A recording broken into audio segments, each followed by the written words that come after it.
হরে কৃষ্ণ। সকলকে আবারও কৃষ্ণপ্রীতি শুভেচ্ছা জানিয়ে আমাদের ধারাবাহিক চৈতন্য লীলা কথার যে অন্তর্গত চৈতন্য ভাগবত থেকে আমরা লীলা কথা পাঠ আমরা শুরু করেছি। আজ আমরা চৈতন্য ভাগবতের প্রথম যে 5টি শ্লোক মঙ্গলাচরণ, সেই 5টি শ্লোক নিয়ে আমরা আলোচনা করব। তো আপনারা সকলে সাথে থাকবেন।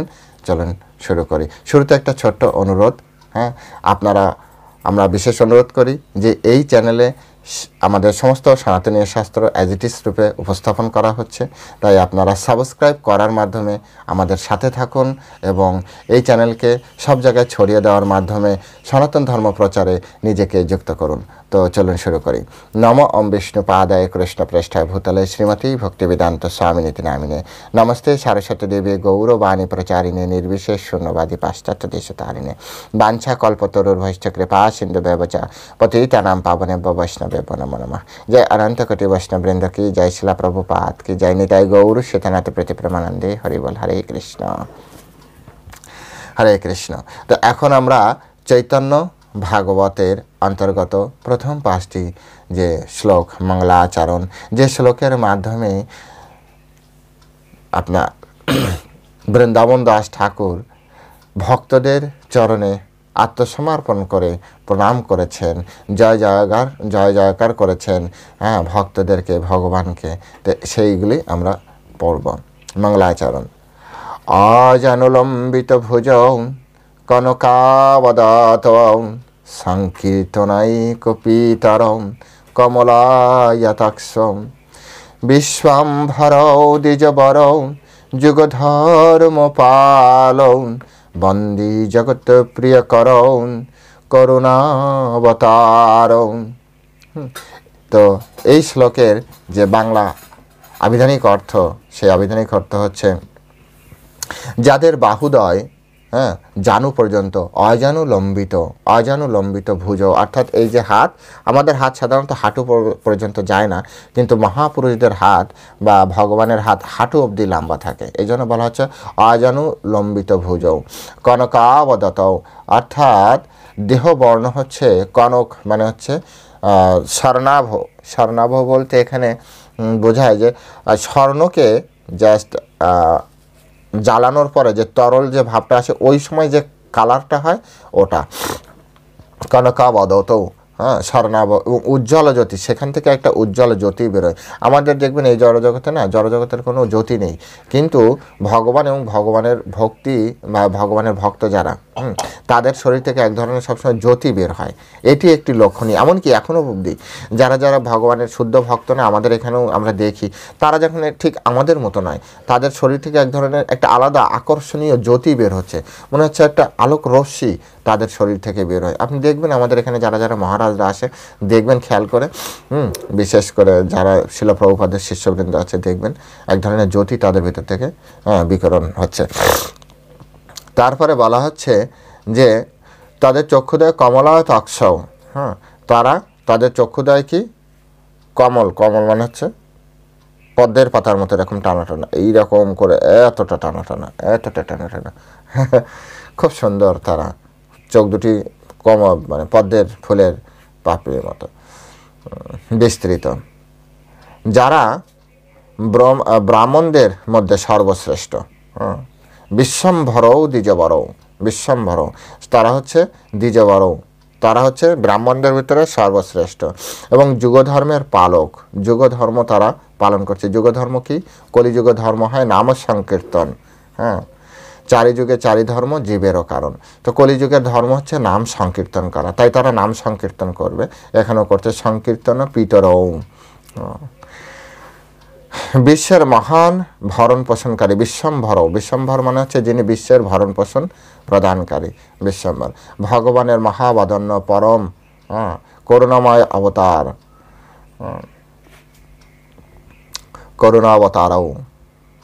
করুণাময় অবতার এবং যাহার হরিনাম সংকীর্তন যজ্ঞের, যারা হরিনাম সংকীর্তনের যজ্ঞের যারা প্রবর্তক, সেই শ্রীকৃষ্ণ চৈতন্য মহাপ্রভু ও নিত্যানন্দ প্রভুকে আমি বন্দনা করি। তো দেখলেন যে কত সুন্দরভাবে প্রণাম মন্ত্র করেছেন। এরপরে 2 নম্বর প্রণাম মন্ত্র হচ্ছে শ্রী নিত্যানন্দ প্রভুকে প্রণাম বন্দনা করে। নমস্ত্রিকাল সভ্যায় জগন্নাথায় সুতায় চ সভৃত্তায় সপুত্রায় সকালত্রায় তে নমঃ। এই শ্লোকের অনুবাদ হচ্ছে, হ্যাঁ, হে প্রভু, আপনি অতীত, ভবিষ্যৎ ও বর্তমান এই 3 কালের সত্য। অর্থাৎ অতীতেও ভগবান শ্রীকৃষ্ণ সত্য ছিল, এখনও আছে, ভবিষ্যতেও তিনি সত্য থাকবেন। আমরা কিন্তু সত্য নাই। আমার এই শরীরে আজ আছে, মৃত্যুর পরে এই শরীরের কোনো সত্যতা থাকবে না, ধূলিসাৎ হয়ে যাবে। এরপরে আবার এই শরীর আর কখনোই আমি আর প্রাপ্তি করতে পারবো না, এই চেহারা কখনোই আর থাকবে না।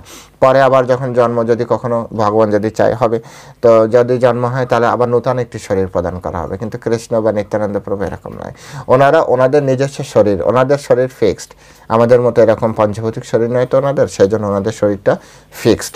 সেই জন্য ওনারা যখন অবতার করেন তখন ওই একই রকমের চেহারাই থাকে। এখন এখানে প্রশ্ন করতে পারে, তাহলে কৃষ্ণ শ্যামসুন্দর ছিল, চৈতন্য মহাপ্রভু তো কৃষ্ণ, তাহলে ওখানে কেন এরকম গৌরাঙ্গ হলো, গৌর শরীর হলো? অ্যাকচুয়ালি শ্রীকৃষ্ণ সবসময় শ্যামসুন্দর, এটা সত্য কথা। কিন্তু যখন তিনি ভক্তের, এই জন্য বলা হচ্ছে যে শ্রীমতী রাধারানীর মনোভাব এবং তার অঙ্গ কান্তি নিয়ে তিনি এই জড়জগতে এসেছিলেন।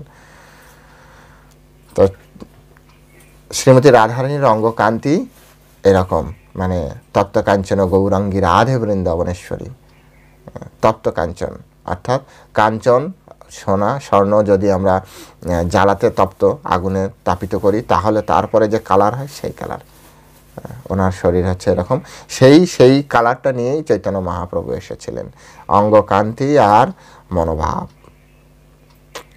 তো এখানে এই শ্লোকে কিভাবে আমরা দেখতে পাচ্ছি যে তিনি অতীত, বর্তমান এবং ভবিষ্যৎ সবসময়ের জন্য তিনি হচ্ছেন সত্য।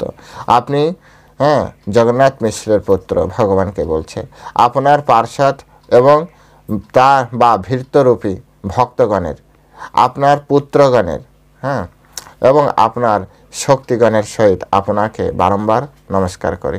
এখানে একটি বিষয় আমরা দেখতে পাচ্ছি, এখানে বলা হচ্ছে যে আপনার পার্ষদগণে, চৈতন্য মহাপ্রভু যে পার্ষদ ছিলেন সেই পার্ষদগণের, তারপরে বলা হচ্ছে যে তার ভক্তগণের, ভৃত্যরূপী ভক্তগণের, তারপরে একটি কথা হচ্ছে বলছে আপনার পুত্রগণের। এখানে একটা বিষয় প্রশ্ন আসছে, তাহলে চৈতন্য মহাপ্রভুর কি পুত্র ছিল? না, কিন্তু এখানে চৈতন্য মহাপ্রভুর ভৃত্য এবং তার পার্ষদ ভক্ত, তো যাদের যা ছিল তাদের শক্তি, হ্যাঁ, যেমন চৈতন্য মহাপ্রভুকে যখন এ করা হচ্ছে তখন লক্ষ্মীপ্রিয়া এবং বিষ্ণুপ্রিয়া, তারপরে নিত্যানন্দ প্রভুর ক্ষেত্রে জাহ্নবা মাতার নাম আসছে শক্তি, তারপরে তাদের যারা ভৃত্য, হ্যাঁ, তাদের যারা সেবক পার্ষদ, শ্রীবাস ঠাকুর এবং অন্যান্য অদ্বৈত আচার্য, ওনাদের অনেক সন্তান ছিল।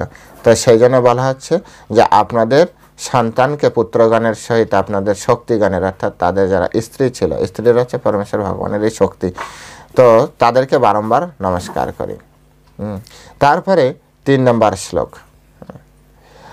অবতীর্ণ সকারুণ্য পরিচ্ছন্ন সৎ ঈশ্বর শ্রীকৃষ্ণ চৈতন্য নিত্যানন্দ দৌ ভ্রাতরৌ ভজেন। কারুণ্যময়, মধ্যমকার, নিত্যস্বরূপ, সর্বনিয়ন্তা, জগতের আবির্ভূত শ্রীকৃষ্ণ চৈতন্য ও নিত্যানন্দ নামক ভাতৃদ্বয়কে আমি ভজনা করি। অর্থাৎ আবারও চৈতন্য মহাপ্রভু এবং নিত্যানন্দ প্রভুকে বৃন্দাবন দাস ঠাকুর তিনি প্রার্থনা করছেন, তাকে প্রণাম করছেন।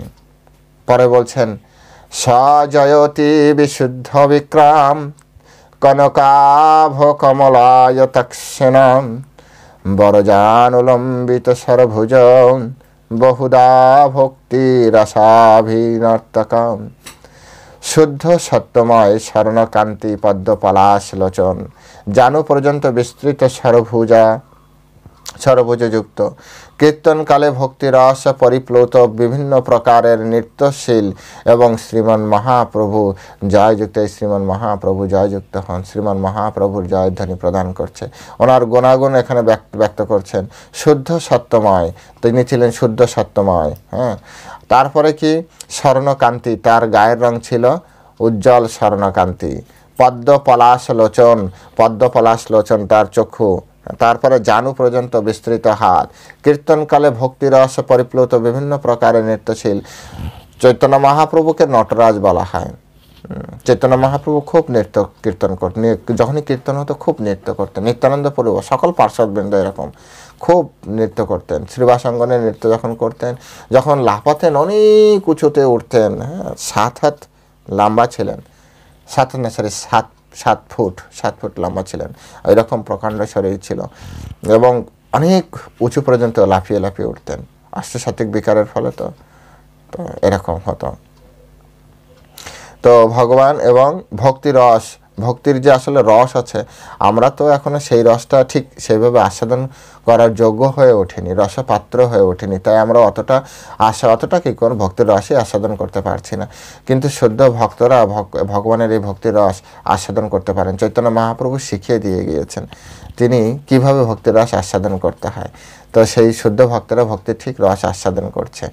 তো আমাদের চেষ্টা করতে হবে, পরিশ্রম চালিয়ে যেতে হবে। একদিন না একদিন আমরাও সেই রস আস্বাদন করতে পারবো। নৃত্যশীল শ্রী চৈতন্য মহাপ্রভু জয়যুক্ত হন। চৈতন্য মহাপ্রভুর জয় প্রদান করছে। 5 নম্বর শ্লোক আজকে আমাদের লাস্ট। 5 নম্বর শ্লোক। সেই শ্লোকে বলা হচ্ছে,